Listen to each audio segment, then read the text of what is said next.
Good morning students. आज हम class 11 BST chapter 3 का जॉइंट वेंचर टॉपिक के बारे में जानेंगे। जॉइंट वेंचर होता क्या है?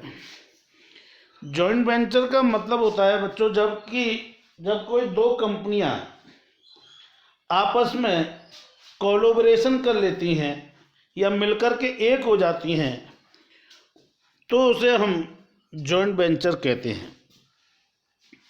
अब दो कंपनियां क्या है, सपोज दैट मान लीजिए एक मारुति है अपने इंडिया की है और सुजुकी है वो जापान की है।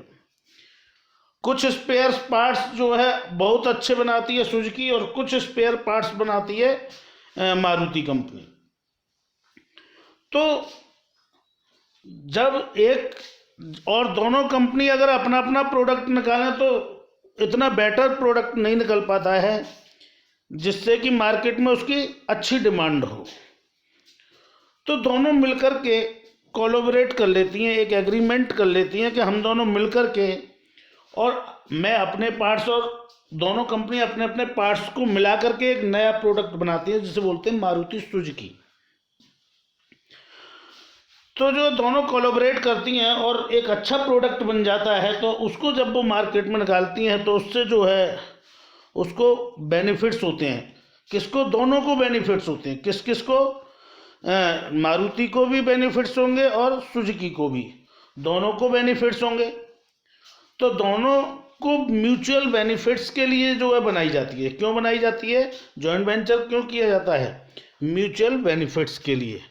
दूसरा, एक एग्रीमेंट करते हैं ये लोग। अब एग्रीमेंट क्यों करते हैं? एग्रीमेंट इसलिए करते हैं कि फ्यूचर में उनको कोई कॉन्फ्लिक्ट अराइज ना हो, कोई कॉन्फ्लिक्ट ना हो, कोई बाद में झगड़ा ना हो कि ऐसा तो नहीं है कि हमेशा मेरी किसी से बनती रहे। तो आज मुझे कोई व्यक्ति बहुत अच्छा लग रहा है, मैं उसके सारी बातों को फॉलो कर रहा हूँ, वो मेरी सारी बातों को फॉलो कर रहा है और जो है आपस में जो है बहुत अच्छा व्यवहार है, लेकिन कुछ समय के बाद हमें कॉन्फ्लिक्ट हो जाता है और अच्छा व्यवहार नहीं रहता। तो ऐसा कॉन्फ्लिक्ट कोई अराइज ना हो फ्यूचर में, इसके लिए हम एक एग्रीमेंट कर लेते हैं। तो इसी को हम बोलते हैं बच्चों जॉइंट वेंचर। तो meaning of the joint venture समझ में आया? When to or more independent firms together established a new enterprises by pooling their capital, technology and expertise, it is known as a joint venture। इसी को हम क्या कहेंगे? Joint venture कहेंगे। जैसे मैंने आपको मारुति सुजुकी का एग्जांपल दिया, ऐसे ही Hero cycle of India and Honda Motors company Japan, इन्होंने मिलकर के टाई अप किया था और जब मिलकर के टाई अप किया था तो अपना जॉइंट वेंचर बना लिया था इन्होंने। दूसरा, जॉइंटली एस्टेब्लिश्ड हीरो होंडा को जॉइंट कर लिया उसने। तो साइमल्टेनियसली क्या हो गया? मारुति ऐसे ही Suzuki motors of Japan and Maruti of government of India comes together to the form Maruti Udyog बना दिया उन्होंने। तो इस तरीके से जो कोलैबोरेट कर लेते हैं तो आपस में मिलकर के जो है जब कोई भी दो फर्म म्यूचुअल बेनिफिट्स के लिए कोई एग्रीमेंट करते हैं तो उसे हम और मिलकर के एक उस बिजनेस को बना देते हैं तो उसे हम क्या कहते हैं? जॉइंट वेंचर कहते हैं। अब ऐसे ही देखो, मैं एक और एग्जांपल लेते हैं। मैकडोनाल्ड है। मैकडोनाल्ड बहुत अच्छा जो है बर्गर बनाता है और पिज्ज़ा हट है वो बहुत अच्छा पिज्ज़ा बनाता है। अब पिज्ज़ा हट वाला अच्छा बर्गर नहीं बना सकता है और मैकडोनाल्ड वाला अच्छा पिज्ज़ा नहीं बना सकता है, ठीक है? तो दोनों ने मिलकर के आपस में एक कोलैबोरेशन कर लिया, एक एग्रीमेंट किया कि भाई जिससे हम दोनों का बेनिफिट्स हो, तेरे बर्गर मुझे अच्छे मिल जाए और मेरा पिज्ज़ा तुझे अच्छा मिल जाए। इससे क्या है, दोनों का बिजनेस अच्छा चले। इस वजह से उन्होंने क्या किया? एक एग्रीमेंट कर लिया, म्यूचुअल एग्रीमेंट कर लिया। अब क्या है, अगर पिज्ज़ा वाले के पास, पिज्ज़ा वाले को तो बर्गर मिल जाएंगे अच्छे, तो वो बर्गर की सप्लाई करेगा, उसको बेनिफिट्स होगा। उधर मैकडोनाल्ड वाले को अच्छे पिज्ज़ा मिल जाएंगे तो वो अच्छे पिज्ज़ाओं को जो है सप्लाई करेगा, तो उससे क्या होगा, दोनों को बेनिफिट्स होगा। तो दोनों ने मिलकर के एक कोलैबोरेशन कर लिया, एक टाई अप कर लिया, एक म्यूचुअल एग्रीमेंट साइन कर लिया, जिससे कि भविष्य में कोई कॉन्फ्लिक्ट एराइज ना हो। तो इसी को हम बच्चों क्या कहेंगे, जॉइंट वेंचर कहेंगे। तो मैं समझता हूँ दोनों एग्जांपल्स आपकी समझ में आ गए होंगे कि उसको पिज्ज़ा, वो मैकडोनाल्ड पिज्ज़ा अच्छा नहीं बना सकता था, तो उसको पिज्ज़ा हट से क्या मिल जाएंगे, पिज्ज़ा अच्छे मिल जाएंगे। और वो बर्गर अच्छा नहीं बना सकता था पिज्ज़ा हट वाला, तो उसको अच्छे बर्गर्स मिल जाएंगे। और दोनों को एक से अधिक प्रोडक्ट मिल जाएंगे सप्लाई करने के लिए, सेल करने के लिए। तो दोनों को क्या होगा, ठीक सा बेनिफिट्स होगा। तो वही वो कह रहा है, व्हेन 2 और मोर इंडिपेंडेंट फर्म्स, यानी 2 या 2 से अधिक कोई इंडिपेंडेंट फर्म जो अपना अपना बिजनेस करती हैं, सेपरेटली बिजनेस करती हैं, मिलकर के फॉर्म टुगेदर, मिलकर के एस्टेब्लिश्ड अ न्यू एंटरप्राइजेज, कोई न्यू एंटरप्राइजेज बना लेती हैं, तो उन्हीं को हम कहते हैं क्या, joint venture. By pooling their capital, और एक साथ कैपिटल लगाती हैं, technology, expertise, it is known as the joint venture. इसी को हम क्या कहेंगे बच्चों, जॉइंट वेंचर्स कहेंगे। तो I hope that clear this topic, joint venture. अब जॉइंट वेंचर्स के टाइप्स हैं, there are 2 types of the joint venture. First is the contractual based and another is the equity based. तो contractual based क्या होता है, contractual based में क्या होता है, एग्रीमेंट तो साइन होता है कि कॉन्फ्लिक्ट ना हो आपस में, लेकिन वर्क दोनों अलग अलग करते हैं।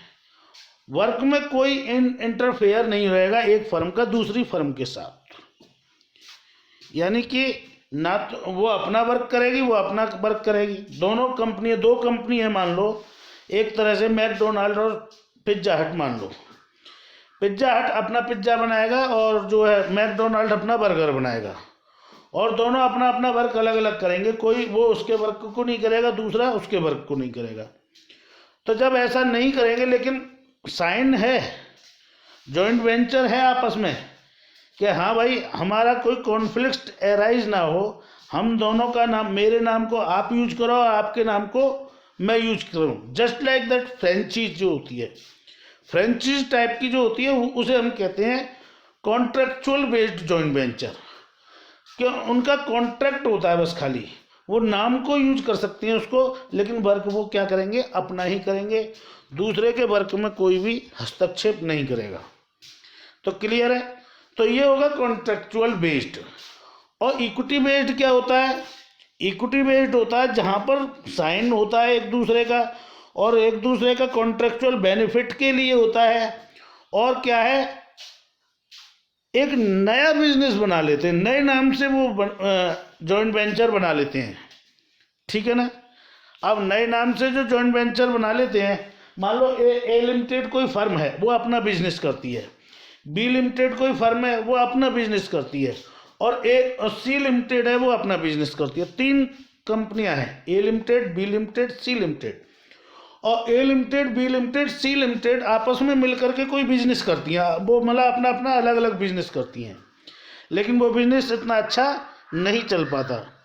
तो अब क्या करेंगे, ये तीनों कंपनियां मिलकर के एक साथ कोलैबोरेट करती हैं, A limited, B limited, C limited, और एक म्यूचुअल एग्रीमेंट साइन करती हैं म्यूचुअल बेनिफिट्स के लिए, कि जो है हम मिलकर के सब साथ काम करेंगे, और एक नया ऑर्गेनाइजेशन बना लेती हैं, एक नया वेंचर्स बना लेती हैं, जिसे कहते हैं हम क्या, ABC लिमिटेड, नया नाम दे दिया। यानी ए लिमिटेड अपना बिजनेस अलग कर रही थी, बी अलग कर रही थी, सी अलग कर रही थी, तीनों ने एक नया नाम दे दिया उसे ABC लिमिटेड। तो एक नया जॉइंट वेंचर बना लेती हैं, उसे कहते हैं बेस्ड ऑन इक्विटी। उसमें क्या है ना, काम तो एक साथ होगा, सबकी टेक्नोलॉजी यूज होगी, सबका पैसा यूज होगा, सभी की कैपिटल उसमें इंट्रोड्यूस होगी, सारी चीज़ें होंगी उसमें। तो इसे हम क्या कहेंगे, इक्विटी बेस्ड जॉइंट वेंचर। तो I hope that clear types of the joint venture, इसमें दिए नहीं हैं लेकिन मैंने बता दिए हैं। नेक्स्ट है इसके features, features of the joint ventures. अब इसके फीचर्स क्या क्या होते हैं, तो जैसा कि हमने अभी इसके बारे में पढ़ा, कैपिटल इज प्रोवाइड जॉइंटली, यानी दोनों फर्म या दो से अधिक फर्म जो भी जॉइंट वेंचर कर रही हैं तो वो मिलकर के जॉइंटली कैपिटल लगाएंगी, उसमें इंट्रोड्यूस करेंगी। And government and private sectors enterprises. हाँ, एक बात और है कि जॉइंट वेंचर कौन कौन कर सकती हैं, तो देखो जॉइंट वेंचर एक पब्लिक कंपनी और प्राइवेट कंपनी दोनों कर सकती हैं, गवर्नमेंट कंपनी और प्राइवेट कंपनी दोनों मिलकर के भी कर सकती हैं, या प्राइवेट कंपनी और गवर्नमेंट कंपनी भी कर सकती हैं, या प्राइवेट कंपनी फॉरेन कंपनी भी कर सकती है, फॉरेन कंपनी प्राइवेट कंपनी भी कर सकती है, गवर्नमेंट फॉरेन कंपनी भी कर सकती है, और फॉरेन कंपनी गवर्नमेंट कंपनी भी कर सकती है। अब जब विशेष ध्यान दीजिए, फॉरेन और प्राइवेट या गवर्नमेंट ये तीनों आपस में मिलकर के जब भी कोई जॉइंट वेंचर बनाएंगी तो इससे क्या बेनिफिट्स होगा, इससे क्या न्यू मार्केट मिलेगा हमें। मान लो जापान की कंपनी इंडिया की कंपनी से मिलकर के कोई कोलैबोरेशन करती है, मारुति सुजुकी कहाँ की है, जापान की है, और मारुति कहाँ की है, इंडिया की, दोनों मिलकर के कोलैबोरेट करती हैं। अब इंडिया को तो जापान नया मार्केट मिल गया ना, और जापान को नया मार्केट इंडिया मिल गया, तो दोनों मार्केट मिल गए आपस में, तो एक नया मार्केट क्रिएट हो गया एक दूसरे के लिए। तो मार्केट की कंडीशंस बढ़ गई, मतलब मार्केट बढ़ गया उनके लिए सेल आउट करने के लिए, ठीक है ना। तो ये इस तरीके से कर सकती हैं, ये जो है collaboration. Government and private sector enterprises. Next, management में भी interested to the private enterprises. तो इससे क्या है ना, मैनेजमेंट भी अच्छा होगा, दो जगह से मैनेजमेंट होगा, दो कंपनियों का एक साथ मैनेजमेंट होगा, तो मैनेजमेंट की भी बेटर होगा। प्राइवेट कंपनी वाले अच्छा मैनेजमेंट करते हैं और पब्लिक कंपनी वाले इतना मैनेज नहीं कर पाते, तो क्या है ना, दोनों मिलकर के मैनेज करेंगे तो अच्छा मैनेज होगा business. It contributes both social and profit objectives. ये म्यूचुअल बेनिफिट्स के लिए होते हैं, मैंने आपको बताया जॉइंट वेंचर जो होता है it is based on mutual profit benefits, mutual benefits के लिए होते हैं। प्रॉफिट जो भी होगा वो दोनों कंपनियां आपस में डिस्ट्रीब्यूट करेंगी, दोनों का कंट्रीब्यूशन होगा उसमें, दोनों जो है बांटेंगे आपस में जो भी उनका रेशियो डिसाइड हुआ होगा। It is responsible to the government and the private investors. इसमें दोनों ही जो है रेस्पॉन्सिबल होंगे, दोनों की रेस्पॉन्सिबिलिटी होगी, दोनों की अकाउंटेबिलिटी होगी, दोनों की ऑथोरिटी होगी, सब चीज़ दोनों की ही बराबर बराबर होगी। तो this is the features of joint ventures. तो ये जॉइंट वेंचर्स के कुछ फीचर्स थे। अब इसके कुछ बेनिफिट्स हैं। तो benefits of the joint venture, सबसे पहले है greater resources of the resources and capacity. एक बात, जब दो कंपनियां मिलकर के एक साथ वेंचर्स बनाती हैं या जॉइंट वेंचर्स करती हैं या एग्रीमेंट करती हैं, तो पहली बात तो उसके रिसोर्सेस बढ़ जाते हैं। पहले क्या सेपरेटली रिसोर्सेस यूज होते थे, अब दोनों के रिसोर्सेस कंबाइंड यूज होंगे तो रिसोर्सेस बढ़ जाएंगे ना हमारे। तो दोनों के रिसोर्सेस मिलकर के यूज करेंगे तो वर्क अच्छा होगा, प्रोडक्ट अच्छा तैयार होगा और प्रोडक्ट ग्रो होगा और कंपनी भी ग्रो करेगी। तो in a joint venture the resources of the capacity of the two or more firms are combined which enables it to grow quickly and efficiently। अच्छा ग्रो करेंगी, दो कंपनियां या दो से अधिक कंपनी मिल जाएंगी तो तीन जगह से रिसोर्सेस हमारे पास आएगा, man, money, power, machine, labour, ठीक है ना। तो ये हमें कई जगह से मिल जाएंगी, कई तरीके से मिल जाएंगी, तो रिसोर्सेस हमारे क्या होंगे, इंक्रीज हो जाएंगे, बढ़ जाएंगे। Access to advance technology. दूसरी बात, तीनों फर्म या दोनों फर्म जब आपस में अलग अलग बिजनेस कर रही थी तो अलग अलग टेक्नोलॉजी यूज कर रही थी, वो अपनी टेक्नोलॉजी यूज कर रही थी, वो अपनी टेक्नोलॉजी यूज कर रही थी। अब दोनों ने मिलकर के कोलैबोरेशन कर लिया तो क्या होगा, दोनों ने मिलकर कोलैबोरेशन किया तो दोनों की टेक्नोलॉजी एक ही जगह यूज होगी, तो टेक्नोलॉजी भी क्या होगी, इंक्रीज हो जाएगी। मान लो जापान की कंपनी अपनी, अब जापान तो एक संपन्न देश है, ठीक है ना, डेवलप्ड कंट्री है। इंडिया की अपेक्षा देखा जाए तो इंडिया में इतनी अच्छी टेक्नोलॉजी नहीं होगी जितनी अच्छी टेक्नोलॉजी जापान की होगी, तो हमें एडवांस्ड टेक्नोलॉजी मिल जाएगी वहाँ से। तो हमारी टेक्नोलॉजी क्या होगी, इंक्रीज हो जाएगी, डेवलप हो जाएगी।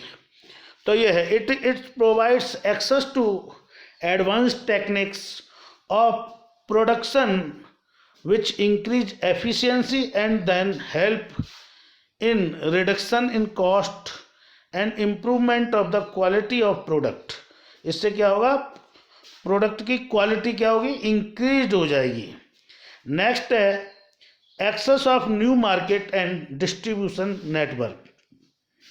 इससे क्या होगा, जब भी जॉइंट वेंचर हम करते हैं, मान लो एक कंपनी जापान की और एक कंपनी कहाँ की है, इंडिया की है, या दो फॉरेन कंपनी आपस में मिलकर के कोई जॉइंट वेंचर करती हैं, तो क्या है, उनका नया मार्केट मिलता है। दोनों को अपने अपने देश का, एक दूसरे के देश का जो अपोजिट देश है उनका बेनिफिट्स मिलता है, उनकी मार्केट क्या हो जाती है, बढ़ जाती है, इंक्रीज हो जाती है। तो a foreign company gains access to the west Indian market by entering into the joint ventures with Indian company. कोई विदेशी कंपनी इंडिया से जब टाई अप करती है, हाथ मिलाती है, तो विदेशी कंपनी को इंडिया का मार्केट मिलेगा और इंडिया को फॉरेन का मार्केट मिलेगा। It can also take advantage of the well established distribution system of local firm. तो लोकल फर्म्स का उसे क्या मिलता है, बेनिफिट्स मिलता है। इनोवेशन, अब दो दो जगह की टेक्नोलॉजी यूज होती है, तो क्या होता है, उससे कुछ ना कुछ इनोवेशन होता है। तो जब दो कंपनियां मिलकर के एक साथ जॉइंट रूप से वर्क करती हैं, तो एक दूसरे के इनोवेशन का प्रॉफिट दोनों को मिलता है। Foreign partners in joint ventures have the idea and technology to develop innovation products and service as a result new product and their new uses comes in the market. दोनों को इसका benefits मिलता है। Low cost of the production, अब देखो low cost of the production, सीधी सीधी बात है, अभी एक ही फर्म के वर्कर काम कर रहे थे, अब दो फर्म के मिल करके वर्क करेंगे, ठीक है, वहाँ की हमें टेक्नोलॉजी मिलेगी। अभी क्या है, हम हाथ से वर्क कर रहे थे, अब हमें वहाँ से मशीनरी मिल गई, मान लो दूसरे देश से, तो मशीनरी मिल गई तो क्या है, जो हाथ से वर्क कर रहे हैं लोग बाग, वो लेबर कॉस्ट क्या हो जाएगी, कम हो जाएगी। सपोज दैट, फॉर एग्जाम्पल, अभी मान लो हम मैस में रोटियां बनवा रहे हैं, और रोटियां बनवा रहे हैं तो वहाँ पे हमने 5 रोटी बनाने वाले रख रखे हैं या 10 रोटी बनाने वाले रख रखे हैं। अब 10 रोटी बनाने वालों का एक का वेतन मान लो 5,000 रुपये है, ठीक है, तो 10 का वेतन 50,000 रुपये हो गया, तो 50,000 रुपये उसकी रोटी की कॉस्ट में ही ऐड हो रहे होंगे। अब मान लो हमने टेक्नोलॉजी मंगा ली, मशीन मंगा ली, और मशीन जो है रोटियां भी ज़्यादा बना रही है, उनसे ज़्यादा काम भी कर रही है, और जो है उतना हमें पैसा भी नहीं देना पड़ रहा। वन टाइम हमें पैसा, मान लो 10 लाख रुपए की हमने मशीन खरीद ली, या 5 लाख रुपए की हमने मशीन खरीदी। 5 लाख रुपए की मशीन हमने खरीदी, और 5 लाख रुपए की मशीन में क्या हमें वन टाइम खर्च करना पड़ा, और 50-50 हज़ार रुपये हम 10 महीने में ही 5 लाख रुपए खर्च कर दे रहे थे। तो क्या हुआ, उससे क्या होगा, उसकी कॉस्ट कम हो जाएगी। तो कॉस्ट क्या है, लो कॉस्ट हो जाएगी। तो raw material and labour are comparatively cheap in developing countries. So if one partners is from developing country, they can be benefited by the low cost of production. तो इससे low cost of production का benefits मिलता है। Next है well known brand names. एक नया brand name मिलता है। मारुति, पहले मारुति के नाम से चलती थी, अब मारुति सुजुकी, तो नया ब्रांड है ना। हीरो, होंडा, नया ब्रांड मिला, तो एक नया ब्रांड नेम भी मिल जाता है जॉइंट वेंचर के उससे। देखिए, when only party when one party has well established brand and goodwill, the other party gets its benefits. New product of such brand's name can be easily launched in the market. easily launched कर सकती हैं. Division of risk, अब जो risk होगी आपस में वो भी क्या होगी, रिस्क का भी डिवीजन हो जाएगा. पहले रिस्क एक अकेली कंपनी उठा रही थी, अब उस रिस्क को क्या होगा, दूसरी कंपनी मिलकर के भी शेयर करेगी. तो जब दो कंपनियां मिलकर के शेयर करेंगी रिस्क को, तो रिस्क तो क्या हो जाएगी, कम. पहले एक ही कंपनी बियर कर रही थी सारी रिस्क, अब दो मिल जाएंगी या दो से अधिक मिल जाएंगी, तीन मिल जाएंगी, तो वो तीन जगह शेयर हो जाएगी रिस्क. तो इससे क्या है, रिस्क का डिवीजन भी हो जाता है. तो inherent risk of new project gate divided among partners of joint ventures and it also increase the competitive power of small firm. तो क्या है, दोनों को आपस में उसका बेनिफिट्स मिल जाता है. तो आइए एक बार इसके फीचर्स को दोबारा देख लेते हैं. ग्रेटर रिसोर्सेस एंड कैपेसिटी क्या है, जब दो कंपनियां मिलकर के आपस में जो है बिजनेस करती हैं तो क्या होता है, प्रॉफिट मिलता है, रिसोर्सेस का बेनिफिट्स मिलता है. रिसोर्सेस उससे क्या होते हैं, इंक्रीज हो जाते हैं. एक्सेस इन एडवांस टेक्नोलॉजी, पहले एक कंपनी अपने टेक्नोलॉजी को यूज कर रही थी तो उसको जो है अपना बेनिफिट्स हो रहा था, अब वही बेनिफिट्स दो लोगों में बट जाएगा.